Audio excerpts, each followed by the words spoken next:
That original world always spoke to us. And so when we thought about what we'd really, really want to do next, it was, can you imagine if we got to do Fallout, you know? No one's been doing it for a long time. Is there any possibility? I can remember this, coming back to my desk, and Todd Vaughn, our VP of development here at Bethesda, had left a yellow sticky note on my keyboard, and it said, Fallout's yours. That's all it said. I'll never forget that. I think I screamed and ran around the studio and like, hey, we're doing this. Because everyone had, you know, the team had heard about this might be a possibility, you know. It was fantastic. We're super, super excited. It was a pretty big responsibility taking on such a beloved franchise, something that belonged to a different creative group. And frankly, I personally was pretty shocked at how well it was received. I think that speaks to how unique Fallout is, because even though it's a post-apocalyptic game, it's a dark world to spend time in. There's also so much character to it, and there's a quirkiness to it, an undertone of goofiness and humor that kind of lightens things a little bit, and I think people really sort of like that contrast. The year that we showed Fallout 3 for the first time was actually the infamous E3 that was in Santa Monica. It wasn't in the convention center, it was at all the hotels in Santa Monica. And I remember Todd being really interested and wanting to talk to Tim Cain and have Tim come out and see the game, because Tim was so influential in those first Fallout games. And we were like, you know, we need to make sure the Fallout guy likes the Fallout that we're making.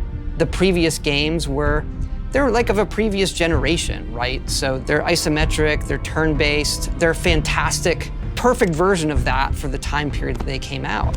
And we felt what we really like about video games is being able to put you in that environment.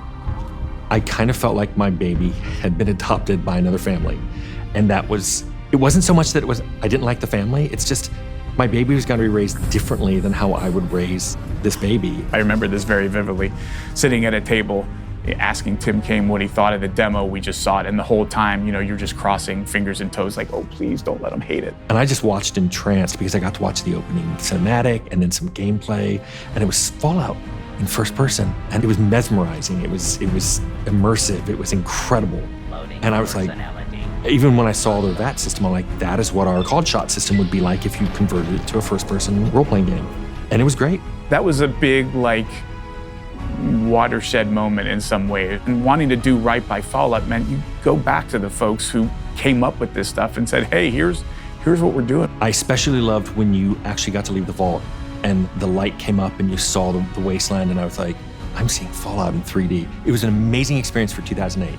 We were fortunate when Fallout 3 came out that it did find a very, very large audience who really gravitated toward, oh, this is scratching that itch in an all new way, because look, you know, as technology and time moves on, you know, so do we, right? The way we view things, to have it really scratch that same itch the way something did in a previous generation, you often have to present that in all new ways.